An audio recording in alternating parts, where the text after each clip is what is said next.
안녕하세요. 주식의 소리의 애소리입니다. 네, 내일이 드디어 D-Day예요. 네 종목이 한꺼번에 상장을 하는 날. 코츠테크놀로지, 큐리옥스 바이오시스템즈, KBJ26 코스펙, 하나28호 스펙까지. 자, 차례대로 쭉 한번 보도록 하겠습니다. 코츠테크놀로지는 방산용 싱글보드 컴퓨터를 제작하는 회사였고요. 공모가는 13,000원, 한국투자증권 아니면 하이투자증권에서 배정을 받았습니다. 최종 배정 내역부터 보시면요. 우리 사주에서 14,349주 미달이 발생했어요. 이 미달분은 기관 투자자들한테 추가로 배정이 됐습니다. 사실 1인당 배정 금액이 약 800만 원 정도로 막 부담스러운 수준은 아니었거든요. 근데 미달이 발생했네요. 청약률은 84.06%를 기록했고요. 1인당 청약 금액은 약 678만 원 정도가 되겠습니다.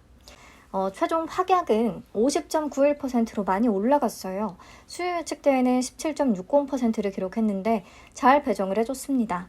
3개월 비중이 29.90%로 가장 높고요. 그 다음 6개월은 16.27%로 높아요.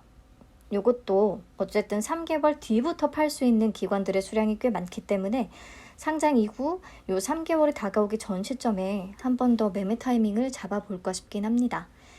네, 적용을 해서 최종 유통 가능 물량을 계산을 하면 140만 3,226주가 되겠고요. 27.61%에 해당하는 물량입니다. 20%대까지 줄어들었네요.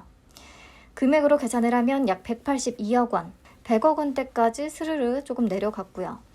MI큐브만큼은 아니지만 확실히 가벼워지기는 했습니다. 자, 상장일에 매각 가능한 주체별로 비중을 보면 기존 주주가 58.59%로 과반수를 약간 넘기게 되고요. 국내 기관은 확약이 꽤 걸려있기 때문에 18.19%로 일반 청약자 17.82%와 큰 차이가 없습니다. 네, 코츠테크놀로지의 상장일 유통 물량을 들고 있는 기존 주주는요. TS 인베스트먼트랑 지산 파트너스 유한회사 이런 재무적 투자자들이 조금 보이고요. 그 밖에는 기타 소액 주주가 있겠습니다. 기타 소액 주주의 정체를 정확히 파악할 수는 없겠고 여기서 TS 인베스트먼트는요. 2019년에 구주 매입을 통해서 이 회사의 최대 주주로 올라섰었다고 하는데 이후에 보유한 수량 중에 일부는 상환 저단 우선주로 전환한 뒤에 상환권을 행사를 해서 자금을 일부 회수했고요. 나머지는 지금 상장일에 엑시트할 수가 있게 된 거죠. 최초 투자 당시에 기업 가치가 200억 원 수준이었다고 하는데 지금은 시가총액이 600억 원보다 높게 평가를 받기 때문에 엑시트할 가능성은 매우 크다고 생각을 합니다. 네, 이 정도 체크를 하고요. 조건만 정리를 해보면 우리 사주 미달이 조금 아쉽기는 한데 최종 확약도 50.91%로 꽤 높고 유통 가능 물량도 20%대까지 줄였고 또 유통 가능 금액이 약 182억 원으로 가볍고 시가총액도 661억 원으로 덩치 자체가 굉장히 작습니다. 그래서 상장일에 주가 오르기에는 좋은 그런 조건들을 갖추곤 있는 거죠. 자, 유통 가능 금액이 100억 원대였던 23년의 공모주들을 한번 찾아보면요. 전부 다 기본적으로 따상 그리고 그 이상까지를 기록을 해줬었어요. MI큐브는 그냥 비교하시라고 첨부만 했습니다. MI만큼 가볍지는 않지만 그 밖에 다른 종목들도 따상 이상의 수익을 안겨줬었다. 그리고 23년 예상 순이익과 어제자 시가총액 기준의 유사기업들 평균 펄을 적용해서 주당 평가가액을 한번 계산을 해보면 약 27,300원 정도가 나오거든요. 그렇다면 공모가 13,000원보다는 2배보다 더 높은 수준인 거죠. 그래서 코츠는 어느 정도는 상승을 해줘야 맞다라고 보고 있기는 합니다. 만약에 코츠테크놀로지를 한 투에서 2,500주를 청약해서 비례 한 주만 챙기셨다면 가성비 청약으로 그러면 수수료를 감안을 했을 때 36% 이상은 올라줘야 파킹 이자 대비해서 수익을 남길 수가 있거든요. 부디 요 좀 헛수고가 되지 않게 확실히 올라줬으면 합니다. 단독 상장이었다면 따상 이상을 기대도 해볼 수 있는 상황이기는 한데 문제는 무려 4개 종목이 동시 상장이라는 거죠. 자, 그래서 다음 종목인 큐리옥스 바이오시스템즈 조건 한번 살펴보도록 할게요. 얘도 공모가는 13,000원이었고요. 키움증권에서 배정을 받았습니다. 우리 사주 조합에는 배정된 물량이 없었고 기관 투자자 미납도 없었어요. 자, 최종 의무보유 확약 비율은 5.79%를 기록합니다. 여전히 거의 없는 거나 마찬가지 수준이죠. 1개월 확약이 1.54%, 3개월이 4.24%. 적용을 해서 최종 유통 가능 물량을 계산을 하면 큰 변화는 없겠죠, 당연히. 36.65%로 감소하고요. 금액으로는 약 382억 원 정도. 매각 가능한 주체별 비중을 보시면 기존 주주가 54.39% 정도로 여기도 과반수 약간 넘는 수준이긴 하고, 그 다음이 국내 기관 32.39%로 꽤 높아요. 기존 주주와 확약이 안 걸린 국내 기관들, 대표적인 매도 주체로 볼 수 있기 때문에 약간 리스키한 조건이긴 하죠. 그리고 큐리옥스의 기존 주주는 벤처금융, 기타 주주, 기존 주주라고 명시가 되어 있는데, 이 중에서 벤처금융의 비중이 가장 높습니다. 그동안 유상증자 발행가액을 참고해서 보시면 8,833원에 발행된 물량이 가장 많았어요. 최근 발행가액은 12,500원으로 공모가 13,000원과 큰 차이가 없기는 하지만, 8,833원에 발행된 물량은 상장일에 바로 엑시트할 가능성을 배제할 수는 없겠죠. 네, 그리고 올해 공모주들 중에서 유통시총 300억 원대 종목들만 한번 골라서 봤는데요. 센서뷰와 나라셀라, 바이오인프라, 그리고 센즈랩 정도가 있었어요.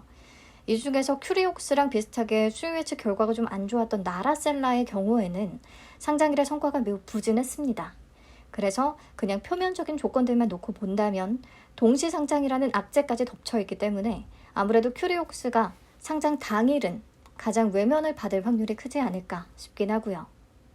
수요 예측 결과 영상에서 말씀을 드렸듯이 그동안 적용되던 바이오 성공 공식에서는 또 부합하는 내용이 하나도 없었기 때문에 이번 결과가 어떨지 저도 좀 지켜봐야겠습니다. 자, 그리고 넘어가서 스펙 두 친구. 스펙 자체의 내용은요, 조금 하나 28호 스펙이 조금 더 좋아 보이기는 했는데, 규모가 KB 스펙이 더 가볍다 보니까 어떤 스펙이 상장 당일 시세를 줄지 확신할 수는 없어서 대부분은 스펙 두 개의 자금을 조금 분산시켰던 것 같아요. 자, 최종 유통가능 금액만 놓고 본다면 KBJ 26호가 94.7억 원, 하나 28호 스펙은 확약이 전혀 없기 때문에 그냥 130억 원 이렇게 되거든요. 그렇다면 KB 스펙이 확실히 더 가볍기는 해서 수급이 붙기에 더 좋을 것 같긴 해요. 과연 스펙 광기가 이번에도 이어질 수 있을지, 이게 내일의 가장 관전 포인트이자 코츠 테크놀로지 성과에 영향을 줄 수도 있는 가장 큰 변수가 되겠죠. 자, 지난 동시상장 ALT랑 파로스 아이바이오랑 유안타 제14호, 요때는 ALT가 시초가 22%로 출발, 고가는 26%밖에 못 찍고 계속 지지부진했고요. 파로스는 시초가 마이너스 12%로 출발, 고가는 0%를 찍고 거의 하한가 근처까지 빠졌었죠. 결국에 상장일 선택을 받은 건 유안타 제14호였어요. 자, 그때와 비교를 해보면 내일 상장하게 되는 4개 종목들은 다들 좀 비교적 가볍다는 게 앞에서 봤던 케이스와의 차이점이라고 할 수가 있겠고요.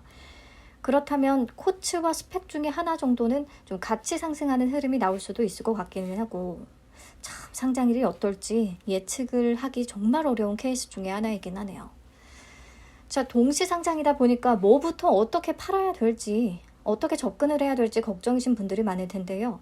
그래도 스펙들은 유안타 제14호도 장 초반보다는 10시 이후에 추가 상승하는 흐름이 나타났었고, SK증권 제9호는 점심을 먹고 오니까 미친 듯이 올라 있었고, DB금융 11호는 장 초반 고점을 찍고 빠졌었고, 교보 14호는 10시까지 꾸준히 영차영차 계속 올랐었어요. 그러니까 스펙은 보통 완전히 시초가나 장 극초반이 고점을 형성한다기보다는 장중에 추가적으로 상승하는 흐름이 나와줬다, 그럴 확률이 더 높았다라고 볼 수가 있는 거죠. 여기까지 4개의 케이스만 봤을 때. 그래서 정리를 하면 내일 이 4개 종목 중에서 세력이 어떤 종목을 선택을 할지, 어떤 종목부터 수급 쏠림이 강하게 나타날지는 예측을 할 수 없겠습니다만, 가장 그 중에서 확실한 종목으로 보이는 코츠 테크놀로지는 장 초반에 수급에 쏠렸다가 훅 빠질 수도 있으니까 가장 먼저 좀 집중을 해서 보는 게 좋겠고요. 스펙은 장 초반보다는 장중에 고가를 기록할 확률이 더 높았으니까 급하게 매도를 하기보다는 조금 상황을 살펴봐도 되지 않겠나라는 게 기본 전략인데요. 상장일의 상황은 또 예상과 다르게 흘러간다거나 급변할 수가 있으니까 당일 보면서 대응을 하는 게 가장 정확하고 필요하겠습니다. 상장일의 주가 범위는 표에 기재해뒀으니까 참고하시면 되겠고요. 코츠와 큐리옥스는 하한가 7,800원, 상한가 52,000원, 요 범위 안에서 움직이겠고, 스펙들은 하한가 1,200원, 상한가는 8,000원까지 열려있다고 보시면 되겠습니다. 네, 내일 아침에 상장일 방송을 통해 좀 정신없을 하루를 같이 잘 넘겨보시죠. 영상은 여기서 마무리 짓도록 하고요. 오늘은 넥스틸의 경쟁률과 스마트 레이더 시스템 수요 예측 영상으로 다시 또 찾아오도록 하겠습니다. 감사합니다. 건강한 하루 되세요.